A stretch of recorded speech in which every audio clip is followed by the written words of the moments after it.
Em nosso último estudo, nós veremos o tema disciplina bíblica e eu quero abordar pelo menos dois aspectos que são abordados na Bíblia relacionados a esse assunto, um que está aqui e outro que está numa epístola de Paulo.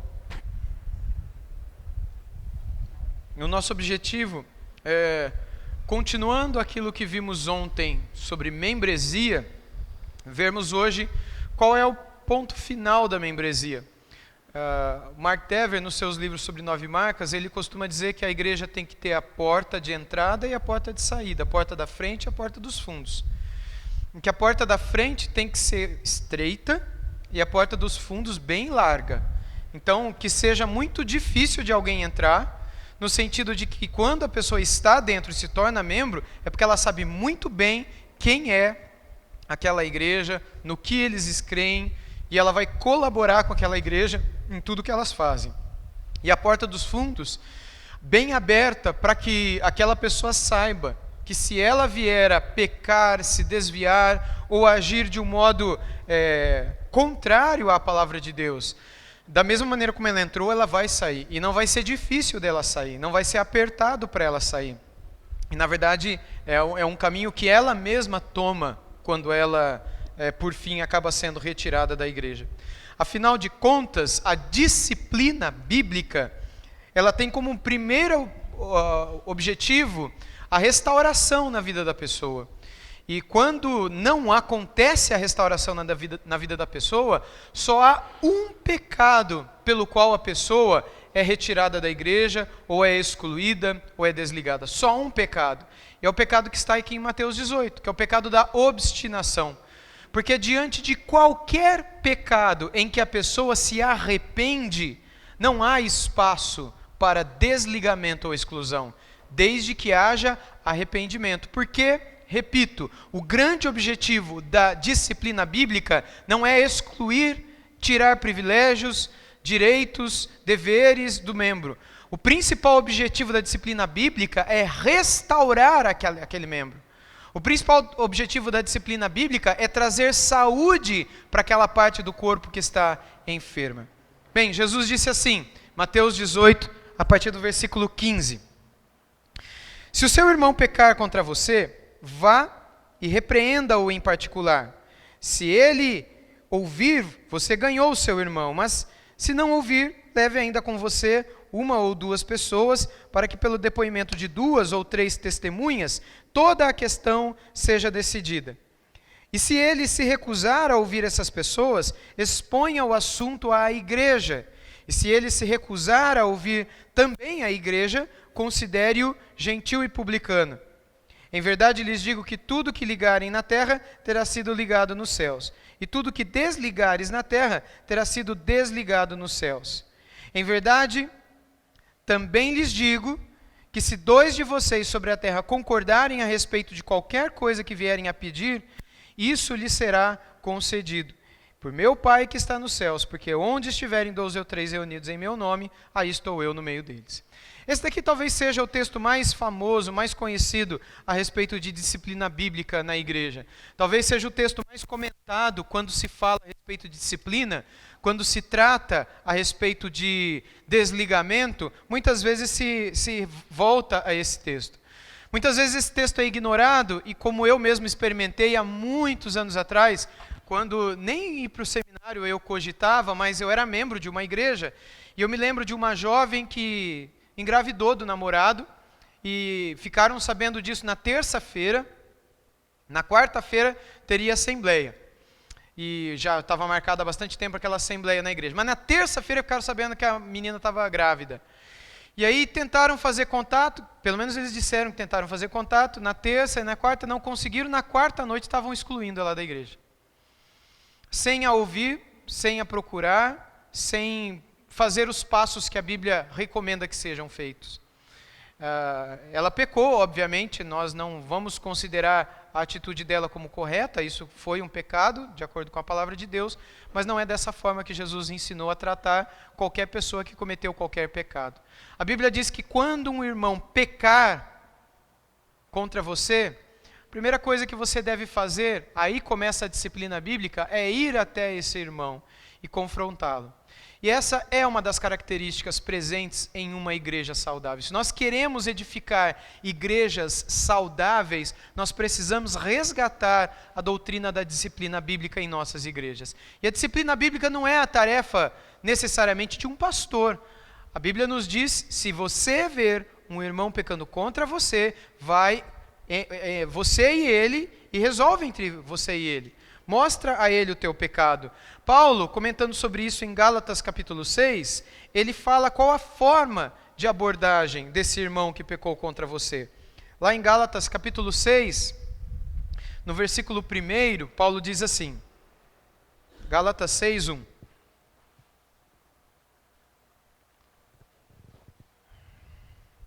Irmãos, se alguém for surpreendido em alguma falta, vocês que são espirituais, restaurem essa pessoa com um espírito de brandura, e que cada um tenha cuidado para que não seja também tentado, e levem as cargas uns dos outros, e assim estarão cumprindo a lei de Cristo. Porque se alguém julga ser alguma coisa não sendo nada, engana a si mesmo, mas que cada um examine o que está fazendo, e então terá motivo de gloriar-se unicamente em si, e não em outro, porque cada um levará o seu próprio fardo. Veja o verso 1, se alguém for surpreendido em alguma falta, vocês, que são espirituais, restaurem essa pessoa com um espírito de brandura, e que cada um tenha cuidado para que leve, para que não seja também tentado. Ou seja, como é que Jesus então espera que nós façamos o que está em Mateus 18,15? Se o teu irmão pecar contra você, vá e repreenda-o em particular. É com espírito de brandura. Sempre é assim. Não é dizendo, pastor, eu vi fulano com outra mulher. Não é dizer, pastor, fulano está fofocando. Porque se for, o pastor vai dizer, por que você está falando isso comigo? Fui eu que fofoquei? Fui eu que estava traindo minha mulher? Você já foi conversar com esse irmão? Não, pastor, eu não tenho coragem. Meu irmão, como é que você não tem coragem? Jesus mandou você fazer isso? Primeiro você vai. Você viu, você vai. Eu não vi. A Bíblia, ele não pecou contra mim porque os meus olhos não viram. Tudo bem que, se não for no caso do pastor, o pastor ainda tem a prerrogativa, porque ele ainda vai prestar conta por essa vida diante de Deus.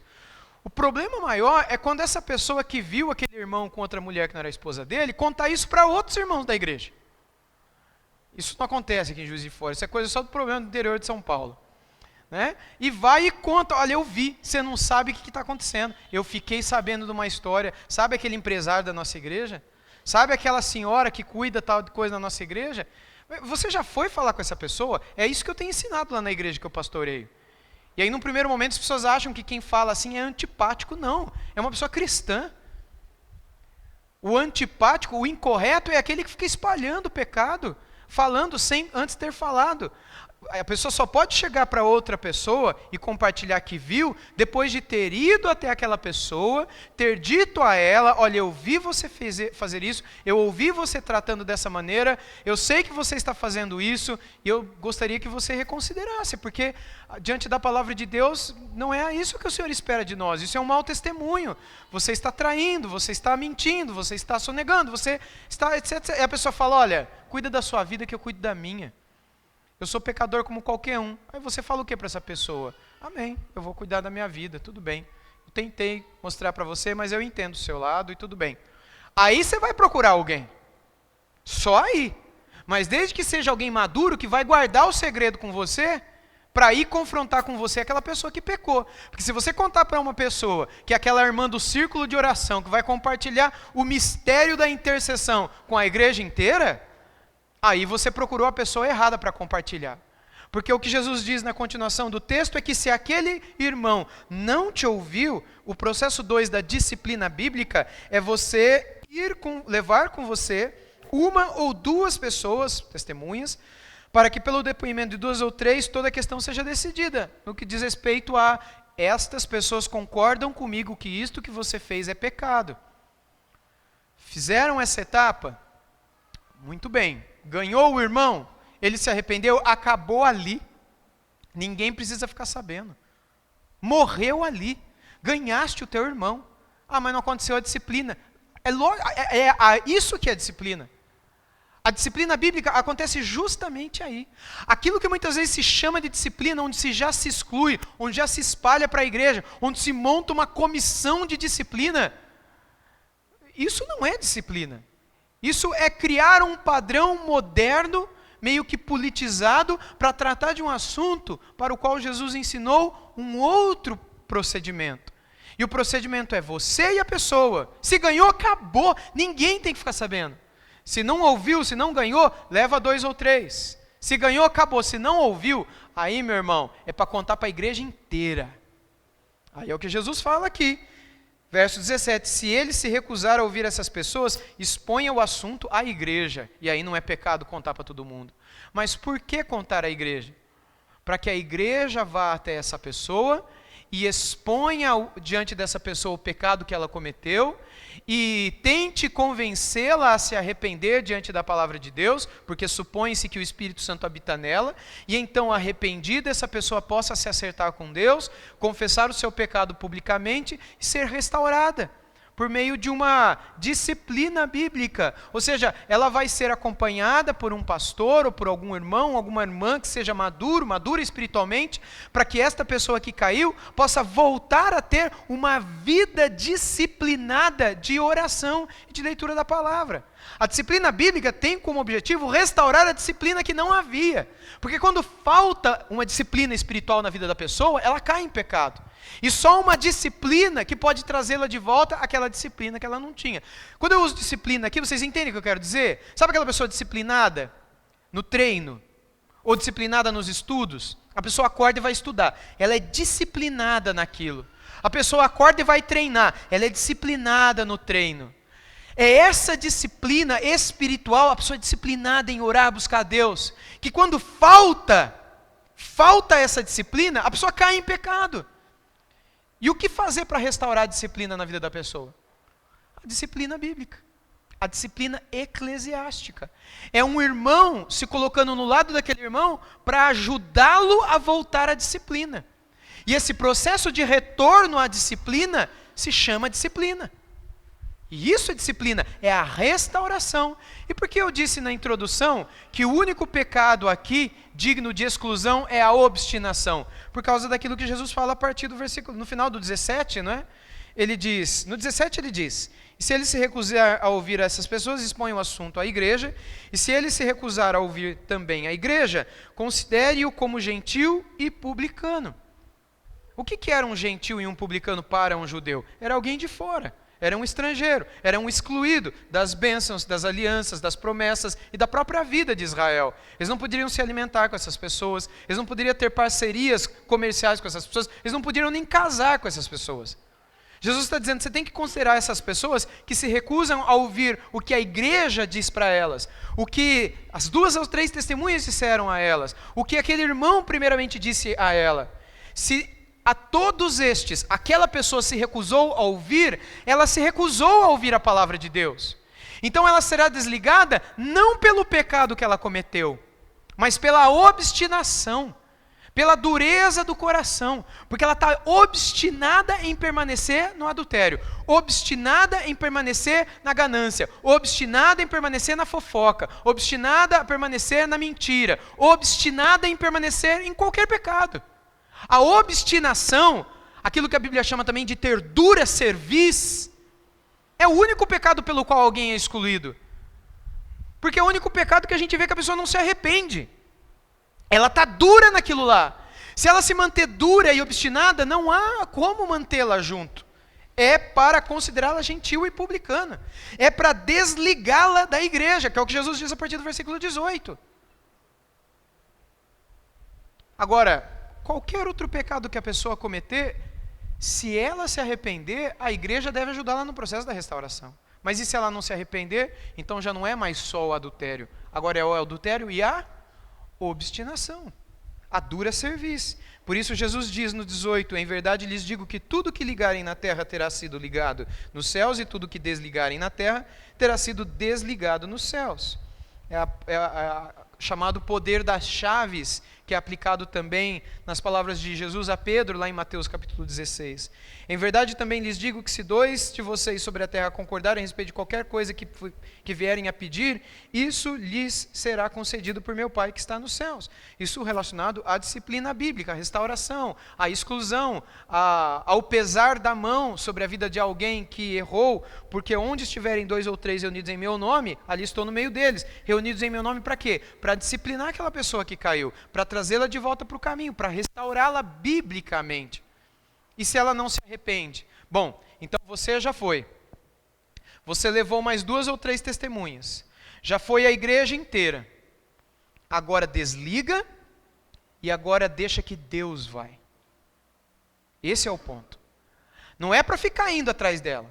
Ah, mas pastor, tadinho, vamos fazer uma visita para a pessoa? Não, a gente já foi visitar a pessoa. Ah não, mas eu estou pensando eu e mais 2 famílias ir lá na casa dele para tentar conversar com ele. Não, é para tratar como gentil e publicano. Jesus não nos permite isso. Por mais que isso pareça, é aquela história que eu falei antes do intervalo, a igreja de hoje é muito mais crente que Jesus. É muito mais santa que o Espírito Santo. É muito mais cheia de compaixão do que o Deus de toda compaixão e misericórdia. A gente disciplina e quer ir na casa da pessoa visitar, sendo que Jesus mandou não ir. Por que você vai? É para entregar na mão de Deus. É para entregar para o Senhor. Porque não adiantou você ir uma vez. Não adiantou levar 2 ou 3. Não adiantou a igreja inteira ir. Agora é Deus dizendo, deixa comigo que eu vou. Primeiro eu mandei vocês. Vocês foram fiéis à minha palavra. Agora eu vou falar com essa pessoa. E deixa Deus falar. Se Deus tratar no coração e quebrantar aquele coração, aquela pessoa vai voltar. E quando ela voltar, a igreja vai fazer o quê? Vai recebê-la, vai restaurá-la e vai ajudá-la a viver novamente uma vida disciplinada com Deus. Isso num caso de pecado, seja ele qual for, onde se descobriu o pecado e foi se tratar o pecado.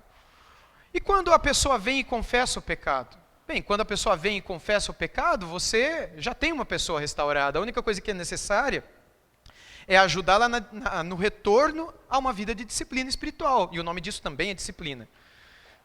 Eu costumo dizer que tem várias pessoas em disciplina lá na igreja. Ninguém sabe quem é, mas a igreja sabe que essas pessoas que eu estou acompanhando em disciplina são pessoas que eu estou ajudando a voltarem a ter uma vida de disciplina com Deus. Porque foram pessoas que perderam uma vida de disciplina com Deus e que por isso se perderam em algum momento da vida. E para voltarem a ter aquela disciplina espiritual, elas precisam passar por um processo de disciplina bíblica.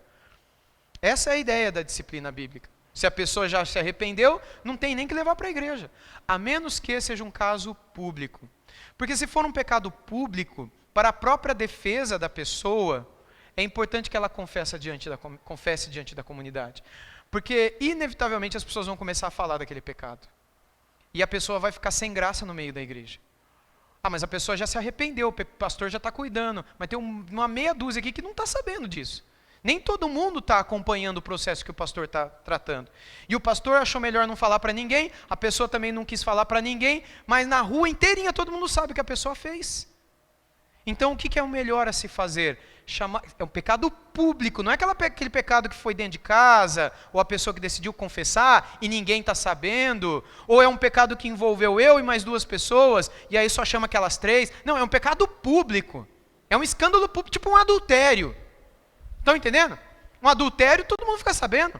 Quando se descobre o adultério, sabe-se a família do cara que adulterou, a família da pessoa que adulterou com ele, e mais todo mundo que acompanhou o processo do adultério. Qual que é o melhor caminho se a pessoa está arrependida? É ela confessar para a família dela o pecado. Tanto para a família de casa, olha, eu pequei, mas estou arrependido. Como confessar para a família da fé. Por que razão? Porque a família da fé, a igreja, ouvindo da boca do cara, da mulher que adulterou, que cometeu aquilo, e ouvindo a sinceridade do coração daquele homem que adulterou, que ele precisa de disciplina, que ele precisa de ajuda, o que a igreja vai fazer? Número 1, a igreja vai ajudá-lo, por meio da figura do seu pastor e de outros homens, a voltar a ter uma vida com Deus que ele não tinha, por isso adulterou, e a igreja vai protegê-lo diante da fofoca da sociedade. Porque quando alguém vier contar, todo mundo na igreja vai dizer, eu sei o que aconteceu. Ele confessou para todo mundo. E ele se arrependeu porque eu ouvi da boca dele. Ele se arrependeu do que ele fez. E a igreja está tratando dele. É diferente. É o que se espera de uma igreja bíblica. É diferente de um outro pecado público que aí já envolve uma ofensa, um pecado grave, como por exemplo um estupro, ou um irmão da igreja que abusou de uma criança do ministério infantil. Como é que a gente trata isso? A gente trata só aqui na igreja? A gente chama só o irmão à frente para confessar o pecado de abuso sexual infantil e o pastor trata desse irmão? Também. Mas sabe o que além que tem que fazer? Tem que chamar a polícia na mesma hora. Porque abuso, ofensa física, estupro, não é coisa só de disciplina física, de disciplina espiritual, disciplina bíblica. É um crime. É um crime. E um crime também precisa ser tratado no nível civil. E se a igreja encoberta esse crime, a igreja está errada. A igreja está errada. E existe uma série de acusações e denúncias feitas contra a Igreja Católica Apostólica Romana justamente por acobertar esse tipo de coisa. E existe uma série de denúncias também em Brasil e Estados Unidos, casos que eu conheço, de pastores que eu conheci, e que durante 20 anos a igreja cuidou do caso de abuso sexual só na igreja. E agora que veio a público, o pastor da igreja foi preso, porque ele acobertou aquele pastor auxiliar que abusou de crianças do ministério infantil. Bota câmera no ministério infantil, grave tudo, proteja. É uma forma de disciplina. Agora, se acontecer, é publicamente. Chega uma pessoa para o pastor no gabinete e diz: pastor, eu matei a minha esposa. Pedi para o senhor levar, o senhor não levou, eu mandei de uma vez. Mas eu estou arrependido, pastor. E eu preciso ser disciplinado pela igreja. Se eu for para a cadeia, como é que vai me disciplinar? Quem vai me disciplinar? Preciso da igreja. E aí o pastor fala: não, tá bom, meu irmão. Eu sou que nem psicólogo, não preciso contar para ninguém. Não, não é.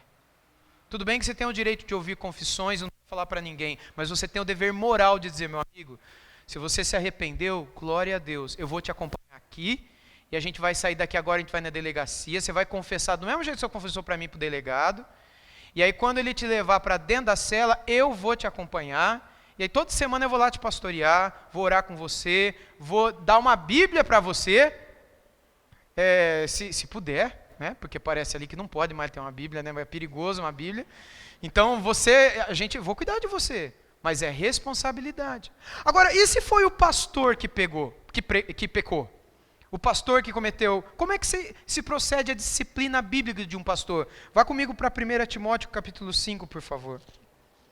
Porque, da mesma forma como a Bíblia fala que os pastores precisam ser tratados com honra e com seriedade e com dobrados honorários, especialmente aqueles que se esforçam na pregação da palavra e do ensino, Paulo também fala aqui como eles devem ser disciplinados no caso de serem pegos em pecado. Em 1 Timóteo 5, a partir do 17, diz assim: devem ser considerados merecedores de pagamento em dobro os presbíteros que presidem bem, especialmente os que se esforçam na pregação da palavra e no ensino, pois a Escritura declara: não amordace o boi quando ele pisa o trigo, e ainda o trabalhador é digno do seu salário. E aí vem: não aceite denúncia contra presbítero, a não ser exclusivamente sob depoimento de 2 ou 3 testemunhas. Quanto aos que vivem no pecado, repreende-os na presença de todos, para que também os demais temam.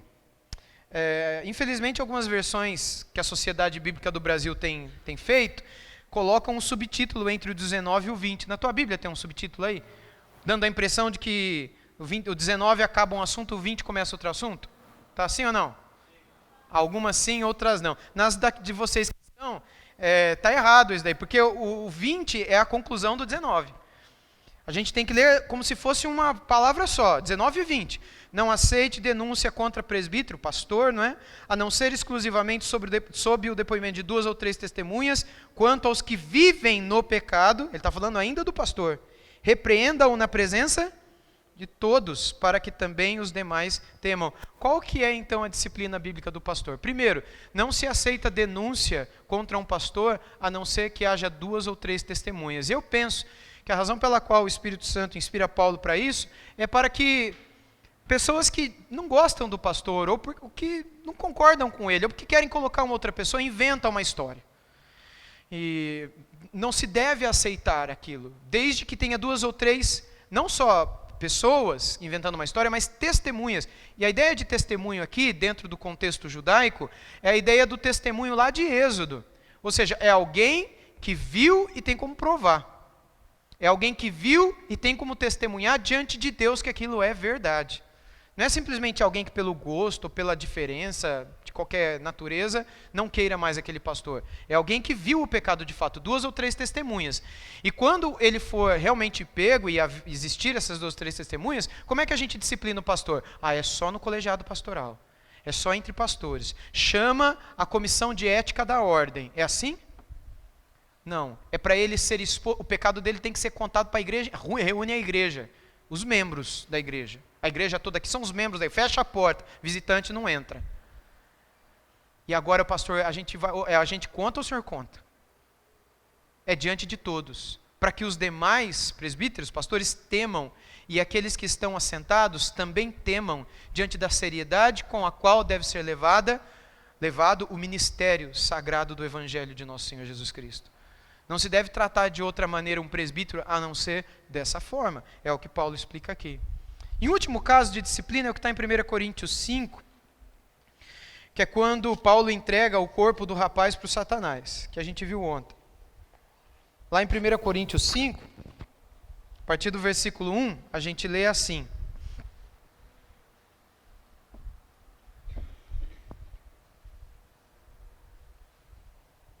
ouve-se por aí que entre vocês existe imoralidade, e imoralidade tal como não existe nem mesmo entre os gentios. Isto é, que alguém se atreva a possuir a mulher de seu próprio pai.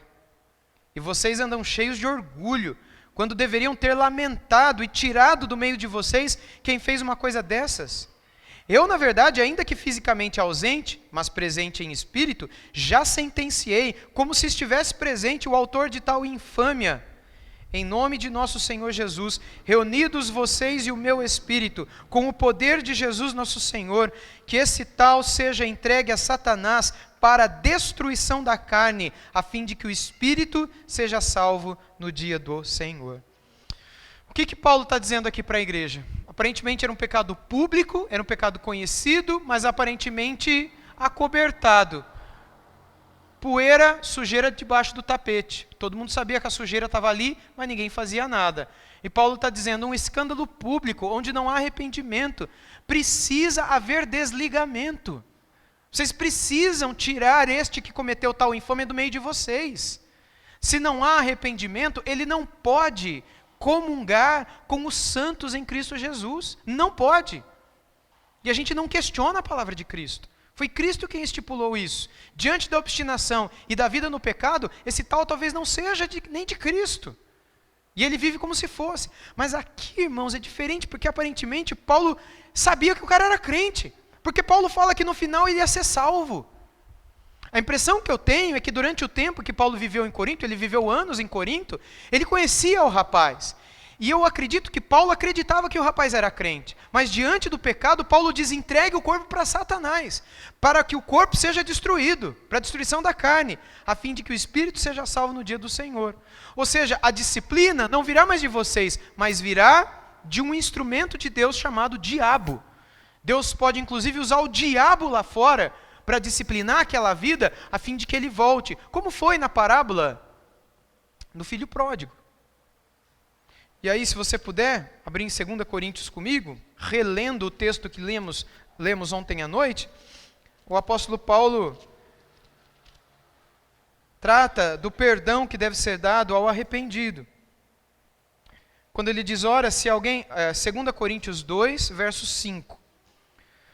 Ora, se alguém causou tristeza, não o fez a mim, mas para que eu não seja demasiadamente áspero, digo que em parte causou tristeza a todos vocês. Aqui, gente, quase todo mundo, aliás, todo mundo que estuda as epístolas de Paulo aos Coríntios, entende que este caso aqui é o mesmo caso de 1 Coríntios 5, que aqui aquele jovem voltou arrependido.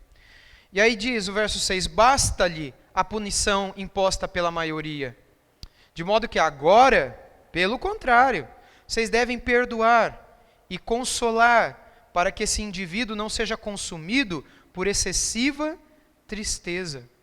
Um termo comum para depressão na época. Por isso, peço que vocês confirmem o amor de vocês para com ele. E foi por isso também que eu lhes escrevi, para ter prova de que em tudo vocês são obedientes. A quem vocês perdoam alguma coisa, eu também perdoo. Pois o que perdoei, se é que perdoei alguma coisa, eu o fiz por causa de vocês na presença de Cristo, para que Satanás não alcance vantagem sobre nós, pois não ignoramos quais são as intenções dele. Quando uma igreja deixa de exercer a disciplina bíblica, Satanás alcança vantagem sobre essa igreja. Quando uma igreja deixa de ouvir a voz do Senhor com relação à disciplina do pastor, essa igreja abre brechas para a ação de Satanás sobre ela. Quando uma igreja deixa de cumprir os passos de Mateus 18 estabelecidos por Jesus, essa igreja abre brechas para que Satanás alcance vantagem sobre a igreja.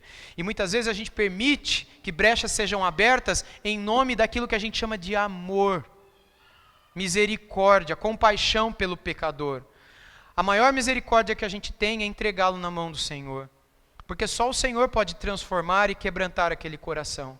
Mas antes de fazê-lo, o Senhor nos convida a termos coparticipação no quebrantamento daquele coração. E é por isso que Deus manda a gente primeiro, para ir lá conversar com a pessoa. Se a gente conseguir, se a pessoa nos ouvir, Jesus falou, nós ganhamos o nosso irmão.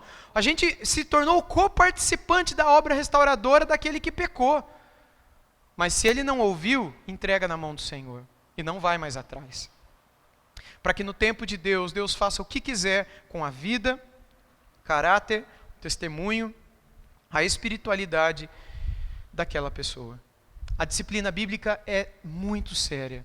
Uma igreja que a leva a sério é uma igreja que não tem como viver enferma. Pelo contrário, é uma igreja que vai sempre ter uma membresia saudável, porque é uma igreja que sempre estará cuidando, remediando quando vírus ou, enfim, vermes ou corpos estranhos tentarem se infiltrar no meio do corpo de Cristo. A restauração da saúde no corpo vem somente pela disciplina bíblica. Que a gente, portanto, possa olhar para ela com bastante carinho, com atenção, por mais que seja difícil em algumas ocasiões, principalmente quando a gente tem que lidar com a disciplina com pessoas da nossa própria família, nós possamos ser fiéis a Deus, crendo que no tempo do Senhor, quem sabe o Senhor não quebrante aquela pessoa, não a restaure e não a traga de volta. Que Deus nos ajude. Amém? Vamos orar?